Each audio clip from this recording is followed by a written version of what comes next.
boa tarde. Escolas do século XIX, professores do século XX e alunos do século XXI. Assim, muitos especialistas definem o atual modelo de educação, ultrapassado. O ensino passa por uma grande transformação, o que só terá sucesso se ouvir as demandas e necessidades do maior interessado, o aluno.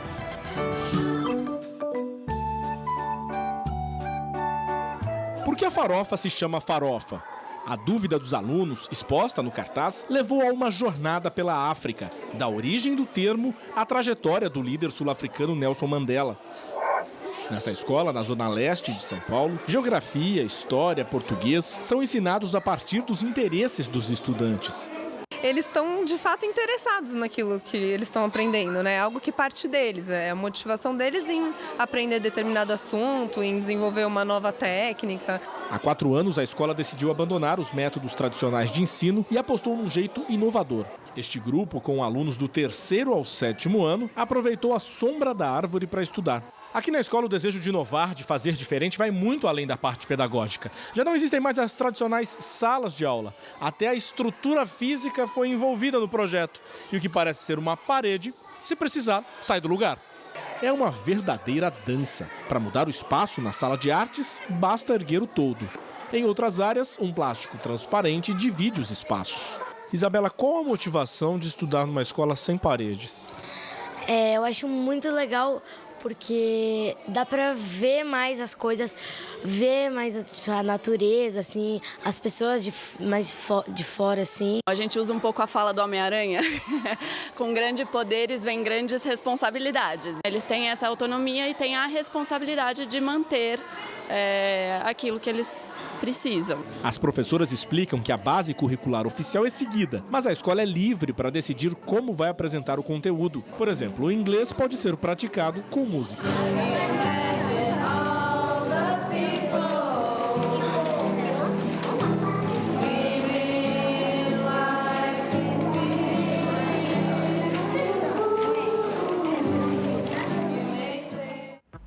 E para falar sobre os caminhos para a inovação no ensino, recebemos a educadora Andressa Luciano, fundadora da Wish School, e a psicóloga Maria Alice Fontes, especialista em terapia cognitiva comportamental.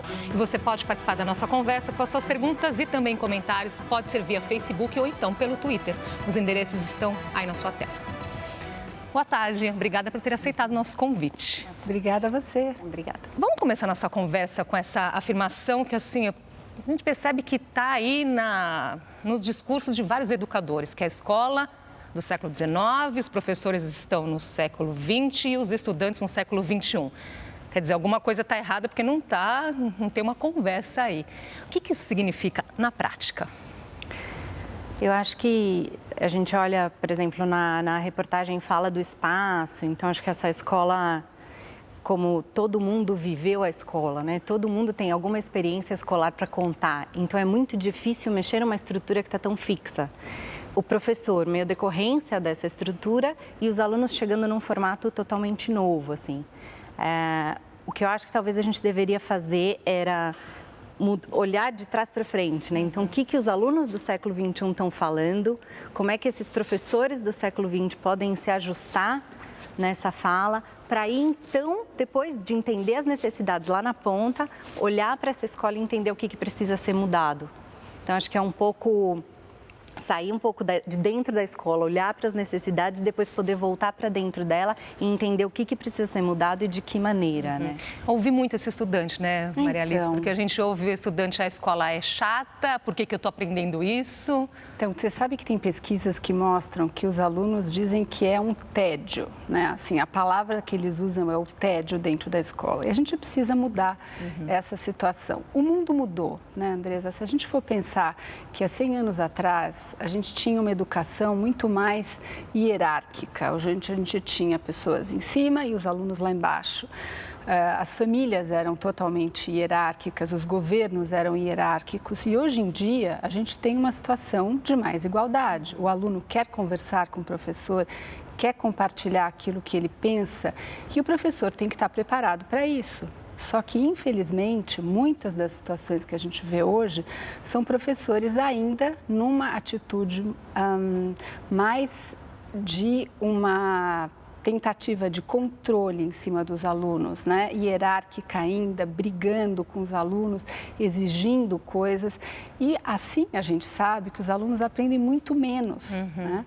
A disciplina positiva, ela tenta trazer uma abordagem bastante diferente, né? Para que a gente possa trazer esse aluno mais próximo do professor, para que o professor, ao ser treinado e entender as necessidades dos alunos, fazer com que ele se sinta conectado, fazer com que ele se sinta relevante, importante, esse aluno vai ter muito mais desejo de aprender. Ele vai sentir que ele é importante naquela escola, que o que ele fala é ouvido. Pois é, a ideia hoje aqui foi trazê-las para vocês contarem as experiências que vocês têm tido nesse sentido aí de inovar nesses caminhos da educação. Você já citou aí a disciplina positiva, que você vai explicar daqui a pouquinho mais para a gente. Maria Alice, o que a escola da qual você é fundadora tem feito? Por onde começar essa mudança, Andressa? Eu acho que a primeira coisa foi essa que eu falei, assim, né? Entender as pessoas que estavam ali e quais problemas que de fato a gente estava vivenciando, né? No sentido de por que esse aluno estava achando que era tudo tão chato. E para além do aluno, né? As pesquisas dizem que a escola que a gente tem é uma escola que o professor também não quer estar. Então, é um lugar que ninguém quer estar, né? O aluno não quer, o professor não quer. Então, como começar a atuar a partir disso? Uma segunda coisa, e eu acho que tem a ver com a frase que você começa, é que a escola, lá atrás, ela teve a função de informar. Então, tinha toda a questão da informação, do conhecimento. Então, essa parte que hoje a gente chama de conteúdos, né? E que lá na escola a gente diz que é o trabalho com a mente. Hoje, com tudo que a gente tem de tecnologia, com tanto de informação que é apresentada para a gente todo dia, dizem que uma criança hoje de 11 anos tem mais informação do que um rei tinha, né, séculos atrás. Então, aonde a gente vai chegar com isso? Então, o papel da escola certamente mudou. Então, o que a gente fez foi ampliar esse olhar. Quais são as outras funções da escola? Se a gente não está aqui só para informar, porque esse aluno pode achar essa informação de uma outra maneira em um outro lugar, o que mais a gente tem para fazer? Né? Exatamente, esse aluno pode achar essa informação em outro lugar. Hoje não é a escola a única detentora desse conhecimento, desse conteúdo. Os professores se dão conta disso? Então, eu acho que muitos se dão conta, sim. Eu acho que muitos professores estão numa atitude já de mudança. Só que a gente precisaria de um treinamento de base, né? A gente não pode depender de um professor estar mais habilitado do que o outro. A gente precisaria que o Brasil assumisse, quem sabe, uma postura um pouco mais democrática em relação à educação, no sentido de treinar os professores para eles terem essa posição, né? Então, o que seria isso? À medida que o professor é bem treinado para fazer os pilares, então a gente teria, vamos dizer, como um trilho de trem, um dos trilhos seria a parte pedagógica, onde ele tem que saber qual é o currículo e onde ele tem um programa para seguir. E o outro trilho seria a parte socioeducacional, a parte socioemocional, psicológica. Então, se a gente conseguir caminhar juntos com o trilho pedagógico e o trilho socioemocional, a gente consegue que essa criança tenha um ensino muito mais completo, né? Na UIS a gente fala, acho que tudo a ver com o que você está falando, a gente chama de educação holística. Então, é exatamente isso, assim, a criança não é somente, e o professor também não é somente. Então, né, nessa linha do treinamento, não adianta eu ensinar o professor a ensinar a ler ou a matemática, e o que mais que eu preciso para compor.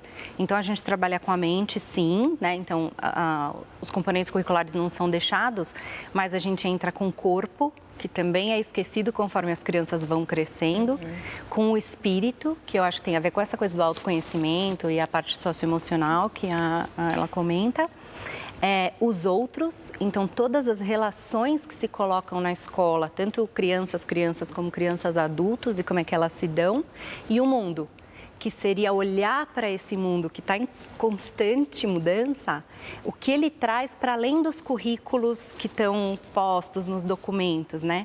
Então, o que mais que a gente pode abranger e como mais a gente pode trazer essa criança para o que está acontecendo todos os dias, né? Agora, essa questão da relação tem muito a ver com, você representa aqui a disciplina positiva, uma das representantes aqui no Brasil. Isso, uma das representantes. O que é essa disciplina positiva? Então, a disciplina positiva é uma filosofia que já tem mais mais de 50 anos, né? E ela tem origem em dois psicólogos, psiquiatras de 100 anos atrás, que é o Rudolf Dreikurs e o Adolf Adler. E esses dois psicólogos que estavam ali já na época de Freud ainda, né, pensavam sobre como é que a criança se desenvolve, como é que a gente pode trazer o melhor dessa criança. A doutora Jane Nelson e Lynn Lotz, que são outras pessoas que são americanas e vêm trazendo a disciplina positiva já há quase 50 anos, presente em mais de 50 países no mundo, né? Vem então desenvolvendo essa filosofia, onde a gente pode estar trazendo uma educação de forma gentil, onde você tem conexão, o senso de significância e também firme. Não é também dizer que todo mundo pode fazer o que quer, que na verdade então é uma bagunça. Não, é a firmeza e a gentileza ao mesmo tempo. Uma coisa muito legal da gente pensar é que isso tem, assim, vamos dizer, 50 anos, 100 anos, as ideias, né? E hoje as neurociências, elas podem comprovar como que isso funciona, de que maneira? A gente sabe, vamos dizer, o nosso cérebro, se a gente for fazer um modelinho do nosso cérebro na nossa mão, né? A parte de dentro, que seria o sistema límbico, onde a gente tem aqui a memória, o hipocampo, ele tem toda a córtex por cima e a córtex pré-frontal, que estaria assim aqui na pontinha do nosso cérebro, é onde é o nosso raciocínio, a nossa lógica. Então, para a gente aprender, a gente precisa estar com todo esse sistema equilibrado, com a gente funcionando com razão e emoção equilibrado. Quando a gente entra num clima de disputa, de pressão, de raiva, de oposição, de repulsa, o que acontece? O cérebro, ele fica, né, sem a parte racional e fica emocional. E esse emocional atrapalha todo o aprendizado. A criança não consegue aprender se ela estiver num estado, vamos dizer, quase de luta ou fuga. Ela vai atacar o professor ou ela vai se sentir atacada e vai recuar, vai se rebelar e vai ter todos os comportamentos indevidos que depois são vistos, né, como uma forma que os professores têm que controlar, e não é por aí que a gente acredita. Castigar, né? Castigar, não é por aí. Olha só, nós separamos aqui uma frase que é do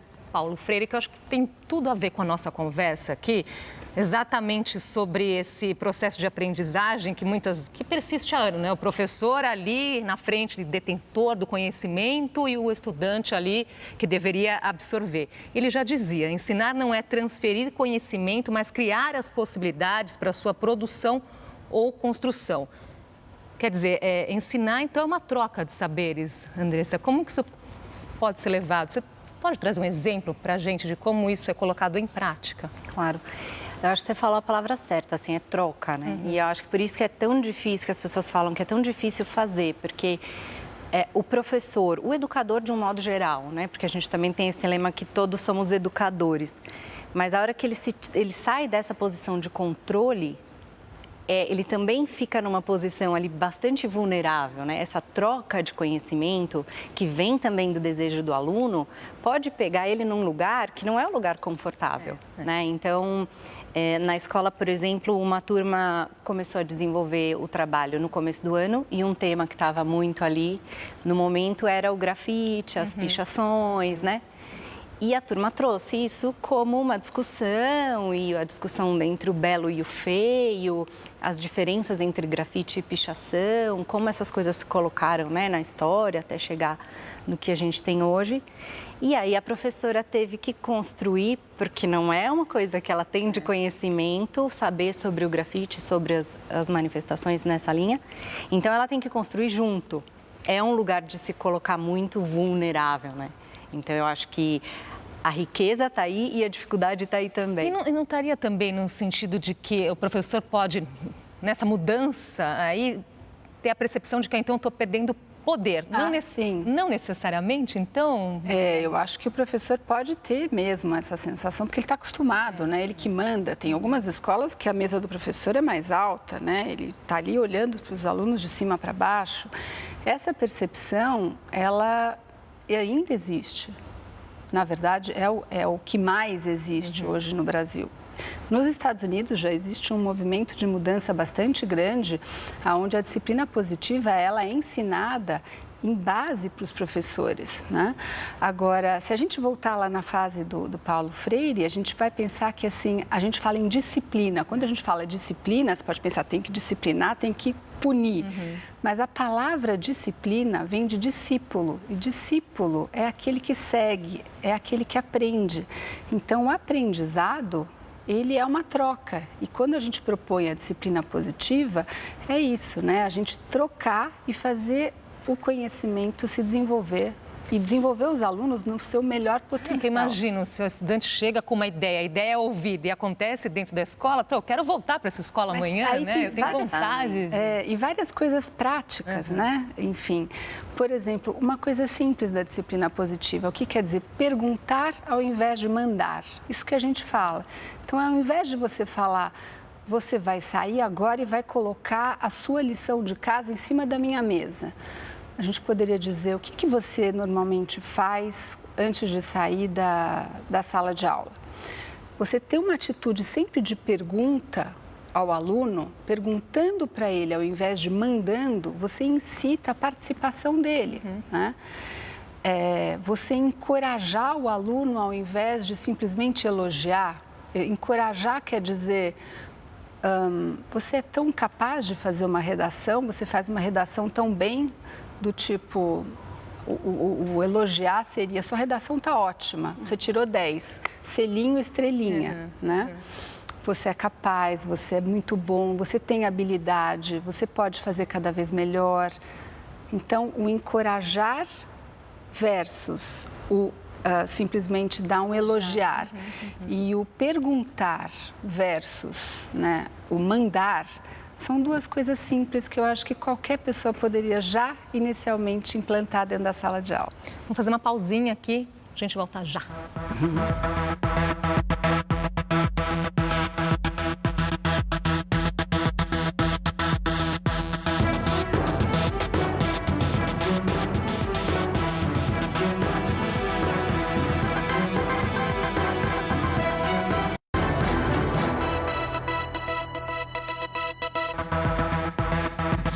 Já estamos de volta com o JC Debate. Hoje conversamos sobre exemplos de inovação na educação. Com a gente, a educadora Andressa Luciano, fundadora da Wish School, e a psicóloga Maria Alice Fontes, especialista em terapia cognitiva comportamental. Antes de retomar aqui, nós vamos conhecer uma instituição de ensino em Heliópolis que fez mudanças radicais na forma e no conteúdo. Tudo com a participação ativa dos pais e da comunidade. No quadro não há matéria, não há provas, nem professor na frente da sala de aula. E a aula? Não tem.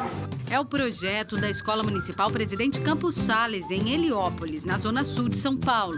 Os alunos se sentam em grupos. As turmas de uma mesma série foram unidas, as paredes derrubadas e, com elas, as barreiras para o conhecimento. Ficando em grupo, aprende mais, que o grupo vai ajudando cada um. O que os alunos aprendem está nos roteiros, elaborados pelos próprios professores. 60% do conteúdo baseados em referências da Secretaria Municipal de Educação.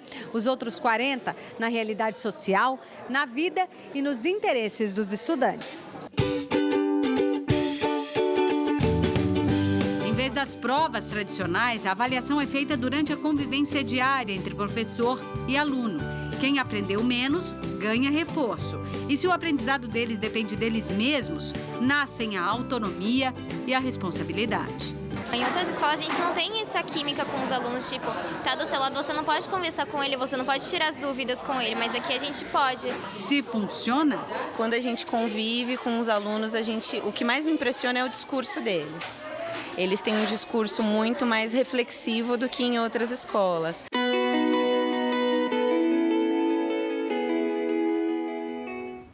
Pois é, nós trouxemos esse exemplo justamente para mostrar que é possível fazer diferente também nas escolas públicas. Está aí esse exemplo. Eu vou até aqui emendar com uma pergunta que chegou, do Ricardo Nunes, que ele coloca como dar uma boa aula em uma escola que não tem estrutura, que tem problemas pessoais. É possível, então olha, levar essa questão também para a escola pública? Tem um educador que eu admiro demais, que ele fala que é possível fazer educação embaixo do pé de manga.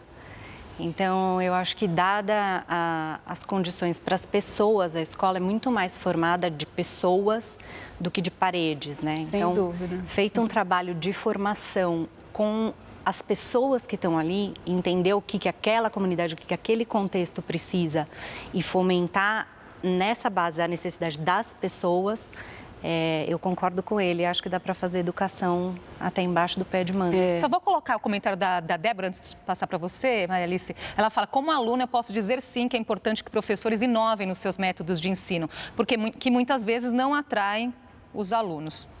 Então, é só para lembrar, né, que assim, a proposta da disciplina positiva não é de mudar a estrutura física das escolas, né, é de mudar a relação das pessoas. E aí a gente pode imaginar que com o treinamento de professores, a gente possa conseguir tudo isso sim. Então, a gente pode promover o quê?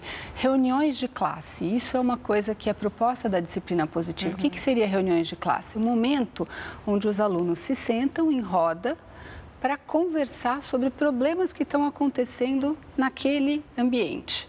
E aí você tem um tempo específico para colocar esses problemas, você tem uma dinâmica de como isso acontece, que começa com elogio. Então, cada uma das pessoas vai começar elogiando alguma coisa a respeito do outro, vai começar encorajando e falando, eu gostei que você me ajudou essa semana lá com aquilo que eu estava precisando, o outro vai falar, e aí já cria um clima positivo. Sim. Depois desse clima positivo, você pode eleger coisas para serem conversadas, buscando solução de problemas. Então, a gente não quer passar coisas à força. A gente quer encontrar solução de problemas junto, os alunos com os professores. Então, a gente não precisa de muita estrutura. Na verdade, a gente precisa de treinamento. Agora, como dar conta de tudo isso, ouvindo, respeitando os interesses do estudante, do aluno, mas sem deixar de ensinar aquilo que todo aluno deve sair da escola sabendo? Tem uma coisa que a gente trabalha com a equipe, que é a tradução desses documentos, né? Então, agora acaba de sair a versão da Base Nacional Curricular. E quando a gente olha aquilo a fundo mesmo, com atenção, você percebe que é possível encaixar aquilo com uma série de temas. Então, a partir do momento que os alunos trazem o interesse, o trabalho é olhar para essa base nacional e entender quais são os assuntos da base que se encaixam nesse tema. E aí começar a fazer esse enredamento, né? Essa costura do que os alunos têm de interesse, desse repertório de mundo e do que é o currículo, né? Essa base propõe-se dar conta. Então, é perfeitamente possível. Eu penso que o nosso sistema está muito complicado, né? Porque o ensino médio ainda não apresentou a sua mudança. A gente está aí, né, esperando que o ensino médio venha com as suas matérias eletivas, com as reformas e tudo isso. Porque hoje o que nós temos é, assim, um moedor de carne de crianças, né? Porque as crianças têm que chegar num vestibular com uma certa quantidade de informações e eles são massacrados com essa quantidade de informação para chegar numa prova. E todos falam, eu me mato de estudar para fazer uma prova e isso, qual é a significância na minha vida? Né? Então, assim, o currículo, ele teria que ser repensado mesmo. E ele está sendo repensado, já foi repensado no ensino fundamental. E para o ensino médio agora, a gente vai ter que ter muitas mudanças. Infelizmente, hoje o tema é muito maior que o nosso tempo, né? Então, para terminar, eu gostaria que vocês trouxessem para a gente resultados. Que resultados vocês têm aí obtido ao colocar o aluno também como protagonista? Eu acho que a principal coisa assim, que a gente vê acontecer e vê muitos exemplos diariamente é que essas crianças, eles se empoderam de um tanto a hora que você começa, de fato, colocá-los nesse lugar de protagonismo, que a gente brinca que não tem teto para eles. Então, qualquer coisa que eles acharem que podem fazer, eles podem. O que eles querem fazer, Andressa? Por exemplo, a gente teve um grupo que foi a um SESC, numa exposição de ilusão de ótica. E eles ficaram apaixonados por uma das obras. Quiseram replicar essa obra na escola. Então, acho que é um primeiro movimento. A gente achou um espaço, vamos replicar essa obra.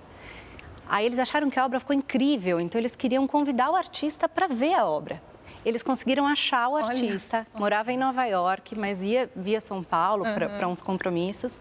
Seguraram a obra, convidaram o artista respondeu e foi visitar. Então, acho que é esse lugar de que eu posso qualquer coisa, né? Então, eu acho que assim, uma das coisas importantes que se consegue é a mudança em relação, por exemplo, a temas como bullying, que é tão importante e é onde você tem essa situação do opressor e daquele que é vítima. E numa situação, num ambiente onde você trabalha com disciplina positiva, essas coisas são minimizadas. Você tem um ambiente de respeito mútuo, onde as pessoas podem aprender com os erros, onde eles têm problemas, todos temos problemas, todos vamos sempre ter desafios. Sim. E o bacana é você pegar o desafio como uma oportunidade de aprendizado. Então, o que o aluno pode aprender com aquela situação? Como é que o outro se sentiu? Como é que ele se sentiu? E aí trabalhar para achar uma solução conjunta. E é uma formação para a vida toda. Para a vida toda. Essa é a ideia. Eu agradeço muito a participação de vocês aqui hoje com a gente. Eu vou deixar a dica de leitura, que é o livro que fala mais sobre esse trabalho da Maria Alice, Disciplina Positiva em Sala de Aula. E vou deixar também os endereços para as pessoas conhecerem melhor o trabalho de vocês. O da escola é o analia.franco.com.br, vai aparecer ali na tela. E mais informações também sobre a disciplina positiva, disciplinapositiva.com.br. Até uma próxima oportunidade. Parabéns pelo trabalho. Obrigada. Obrigada pela sua companhia. Uma ótima tarde para você.